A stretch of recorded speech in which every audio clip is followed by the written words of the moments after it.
할렐루야 성도 여러분 반갑습니다. 구봉주 목사예요. 오늘 구봉주 목사의 묵상입니다. 오늘 주제는 믿음의 사용법에 대해서 제가 말씀을 드리려고 해요. 표현이 조금 어색한가요? 믿음의 사용법이에요. 믿음의 사용법. 믿음을 사용한다. 이게 말이 되는 말인지 모르겠습니다만은 믿음을 사용한다. 참 중요합니다. 우리는 믿음을 사용해야 됩니다. 예를 들어 보겠습니다. 우리가 예수 믿고 거듭나면은 우리 안에 믿음이 생깁니다. 이것은 우리가 단순히 지적으로 이해해서 믿는다기보다는 성령 하나님께서 우리 마음 가운데 역사해 주셔서 하나님 말씀이 믿어지고 또 그 말씀에 공감이 되어지고 하나님의 선물로 주어지는 믿음입니다. 그래서 우리가 구원을 받게 되는 것이죠.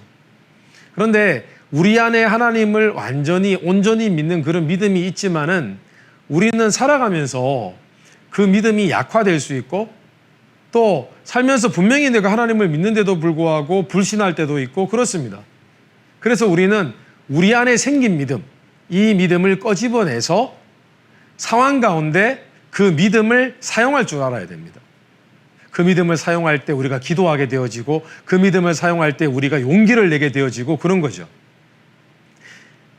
지난 주일에 우리 감사님 교회 최초로 실외 예배, 야외 예배를 드렸습니다. 102분이 참석을 하셨어요. 스텝, 목회자들, 교육자들 다 합쳐서 102분이 참석을 하셨습니다. 은혜롭게 잘 예배를 드렸고 또 좋은 음향 장비로 해서 소리도 참 잘 들리고 좋은 시간이었습니다. 물론 좀 덥기도 했지만 성도님들께서 예배를 향한 그런 열정이 많으셔서 예배가 더없이 은혜스러웠습니다. 그런데 현장 예배에 오신 분들 대부분이 권사님들이셨어요. 나이 드신 권사님들. 근데 권사님들도 계셨고 또 연세 드신 집사님들도 계셨는데 그중에 집사님 한 분이 제게 오셔서 잠시 제가 이야기를 나누었어요. 그냥 짧게 이야기를 나누었는데 제게 이렇게 말씀하셨어요. 목사님, 제가 이 바이러스로 인한 팬데믹 때문에 사람들에게 이야기하지 않았는데 제가 암 진단을 받아서 수술을 했어요. 그런 얘기를 하셨어요. 그리고 그냥 제가 그러시냐고 제가 깜짝 놀라면서 그냥 헤어졌어요.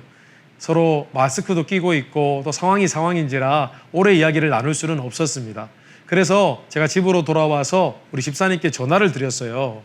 집사님, 아니 암을 앓으시고 수술을 하셨는데 왜 미리 말씀하지 않으셨어요? 그랬으면 제가 댁 앞이라도 찾아가서 제가 기도를 해드렸을 텐데요. 그렇게 말씀을 드렸더니 이렇게 말씀하셨어요. 아이고 상황이 어려운데 모두가 힘든 상황인데 제가 제 이야기 꺼내서 뭐 하겠어요. 어차피 암은 초기였고 수술 잘 마치고 뭐 그 사이에 힘들기도 했지만 수술이 잘 되어서 이제는 키모를 받지 않아도 된다고 해요. 6개월 지나서 아무 문제가 없으면 괜찮다고 의사 선생님이 말씀하셨어요. 그렇게 얘기하시는 거예요. 그래서 제가 송구스럽기도 하고 위로드리거나 기도하거나 해드리지 못해서 조금 마음에 야속하기도 하고 했지만 또 한편으로는 혼자 가족끼리 이 수술 과정, 암을 이겨내는 과정 잘 버티셔 주셔서 또 감사하기도 했어요. 그런데 집사님께서 제게 또 다른 간증을 해주셨어요. 이 팬데믹 기간 동안에 수술 받으시고 또 병실에 입원해 계시고 또 집에 돌아오셔서 갇혀 계시고 그러시면서 여러 가지 심적으로 힘드셨다고 해요. 그래서 우울증이 조금 생기셔서 아드님이 우울증 약을 구해다가 또 집사님께 먹이시고 했다고 합니다. 그런데 약을 복용하려고 생각하고 있었는데 갑자기 실외 예배, 야외 예배를 드린다는 그런 교회의 소식을 듣게 되었다고 합니다. 그 소식을 듣자마자 집사님 마음 가운데 갑자기 그런 마음이 생겼다는 겁니다. 내가 지금 이렇게 어려운 과정을 경험하고 있지만 이제 교회에서 안전하게 야외 예배를 드리고 새롭게 신앙생활을 지혜롭게 시작하려고 하는데 내가 이래서 되겠는가? 나 우울증 약 먹지 않겠다. 나가 현장 예배 가서 예배 드리고 현장 예배 때 주시는 하나님 은혜 받고 이 우울한 상황을 내가 하나님 주신 힘으로 극복해 보겠다. 그렇게 믿음을 붙잡기로 결단하셨대요. 놀랍지 않습니까? 지금 모두가 우울하고 갇혀 있어서 답답하고 심지어 연세 드신 분들 가운데는 집에 너무 오래 갇혀 계셔서 우울증을 호소하고 계시는 분들이 참 많이 있는데 이 집사님께서 신앙생활을 오래 하신 분이 아니세요. 그런데 내가 이 물론 약을 먹을 수도 있습니다. 우울증 약 먹지 말라는 게 아닙니다. 정도에 따라서 그게 심각하면 약을 복용하실 필요가 있으십니다. 저는 그런 극단적인 얘기를 하는 것이 아니에요.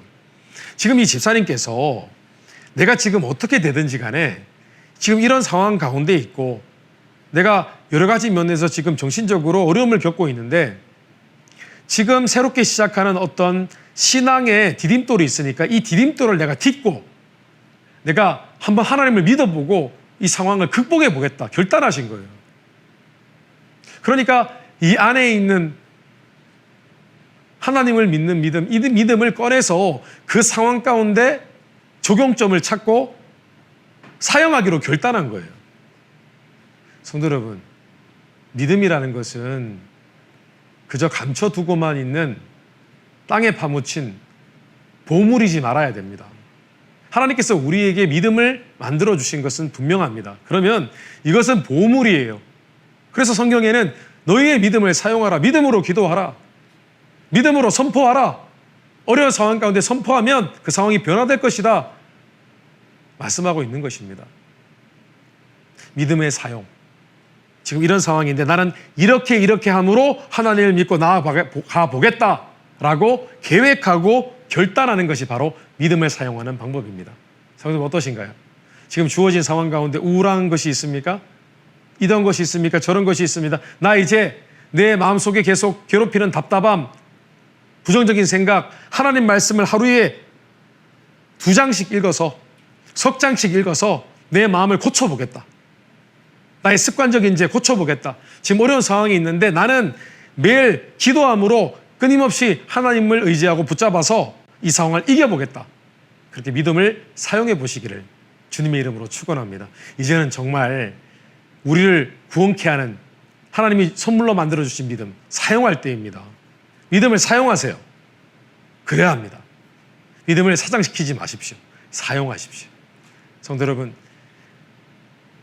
제가 만난 우리 집사님처럼 그렇게 믿음을 꺼내서 사용하실 때 이 팬데믹 상황, 우리가 처한 여러 가지 부정적인 상황을 이겨내고 승리하게 되시기를 주님 이름으로 축원합니다. 감사합니다. 다음 주에 뵙겠습니다.